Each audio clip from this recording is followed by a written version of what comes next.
Good afternoon and welcome to the March 23rd edition of the Fredericksburg Standard Radio Post News Broadcast. I'm Sam Sutton and I'm joined by Brooke Nevins and our newest reporter, Brent Burgess. Thank you for joining us today, and he's been on for, I think, one full week now.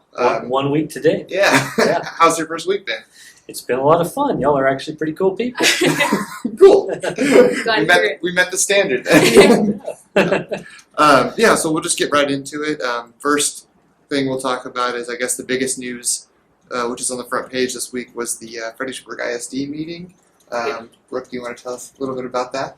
Yeah, so I was at the meeting, the FISD Board of Trustees meeting on Monday, and of course the big issue that's kind of been circulating town right now is the fact that in February a list of 40 or more books was submitted to the district to be reviewed as being inappropriate for children, and so there's been debate on both sides, but ultimately at this meeting the school board voted 7-0 to update and revise a board policy that would allow them to create new review committees and how they would review books that parents send in to be reviewed for usually for inappropriate content in this case. So we're still waiting for the actual hard copy of what this new policy entails, but I have a list here of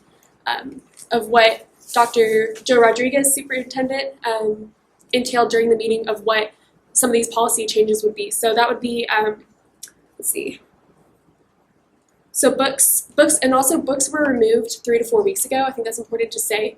When the school district got this list, they did take off these books for temporary removal. Like a moratorium. Yeah. So, but they're creating this policy so that books don't stay off the shelves forever, so they can kind of put an end limit on how long these books are off. So. There is one school librarian. I'm not sure which campus the librarian is full-time employed at, but I was told once, but I forgot. I think it might be the middle school. Okay, so there's one librarian fully employed for the whole district, and so the previous policy had 5 committees, so one at each FISD campus. They've shortened that to 2 committees for the whole district, so that the librarian can not be stretched across 5 different review committees. So one will be for elementary school level libraries, and one will be for secondary, so for middle school and high school. Also, the principal will have 5 days to remove a book, or to review a book, that someone has brought to their attention. And then the book will go to, we'll get the full list, we'll get the policy later, but from what I've heard, a review committee will then be formed and have 30 calendar days to review that book. So they made the distinction that pervasively vulgar is the threshold for what they look for in a book. So they're not looking at political or religious removal. It's their threshold is pervasively vulgar. If the review committee deems this book to be that's the word they use was pervasively vulgar, then they'll probably remove that book. Gotcha. And some have been removed already permanently. And when we heard that there were 40 books to be requested to be removed from the libraries, our publisher, Kim, did send out a FOIA request because we were all kind of curious about what those titles were, because when you hear 40 plus books taken out of the school library, you're like, what's that? So we did get that, and we got that on the front page with her story about the meeting, and it's got every single title, so feel free to peruse through that. That was an interesting meeting, and good job. Yeah. Thank you. That. And that FOIA request was not for people's names. That was not to get people's names. I want to make that really clear. That was to get the book titles, which is what a lot of people have been asking us to do. Yeah. And that's exactly what that FOIA request was. That wasn't to get people's names. That wasn't to get people's organizations and use their names in any way. It was simply to get these book titles. Yeah. And so I just want to make that really clear.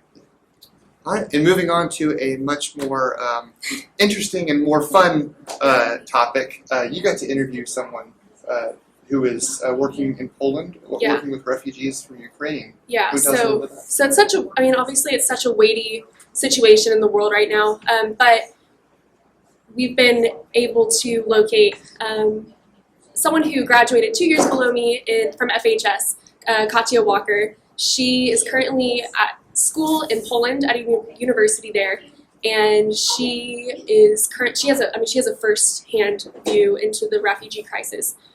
Of all the, I think, 3.5, as of this writing, 3.5 million refugees fleeing Ukraine right now. Over half are in Poland, so Poland is really bearing the brunt of that, and so it's a wonderful story about just the hardships of her professors leaving to enlist and go fight in Ukraine, but also the wonderful ways that she's been able to help the orphanages and people coming into the country. It's a great story. I was really, really honored to get to write it.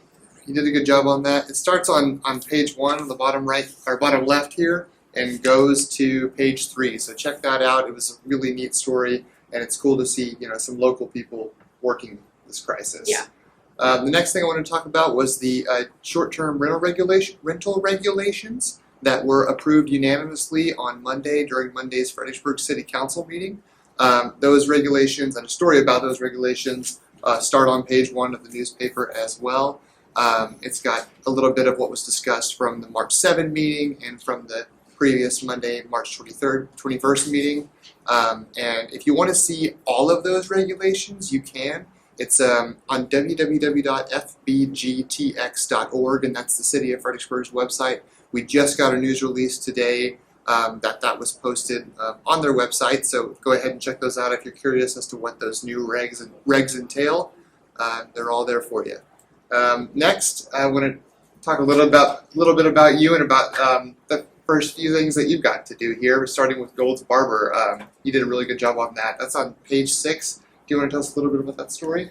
Yeah, it was really neat. I was kind of excited as soon as y'all handed that story to me, something to flesh out and write, because my own father is a patron of that particular barber, so it was cool to go in there and get to know those folks and get to know their business. Kind of one of the things I focused on in that story that I just think is neat is in conversations about Fredericksburg, you just so often you hear change.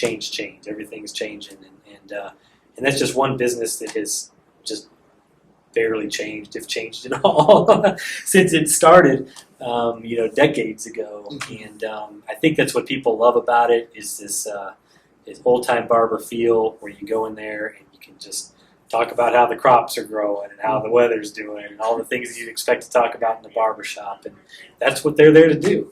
They love it. They love getting to the folks that I visited with there, Linda and Doc. I visited with Kermit, who owns the place, on the phone. You could just tell that they genuinely, if somebody walks into that door to get a haircut, whether it's a tourist or whether it's a local they've been talking to for 20 years, they just genuinely love the opportunity to be able to serve them and get to know them and chat with them. So it's really neat, yeah. Yeah, I like a lot of the detail you put in about you can still find a Fredericksburg radio post there and some of the old non-flat screen TVs. Yeah. I think that's really cool. Yeah. Right there while visiting with them, she pulled out an old newspaper that had a picture of the business. Right, it was from the '60s, so I don't know the exact year. Yeah, that's awesome. And then lastly, you got to cover yesterday the Touch a Truck event that came back after a hiatus for COVID. Do you want to tell us a little bit about that? Yeah, absolutely. That was my first time going to that event. I know this was the third time that they've done it. It would have been more than that, but as everybody knows, a lot of events that were supposed to take place the last couple of years haven't taken place, and Touch and Truck was one of those events that had to get shut down for a little bit, but they came back this year. Man, I'll be a regular every year they do it. Yeah, that was really cool. I joked with the folks that put on the event that is this being put on for the kids or is it being put on for the dads?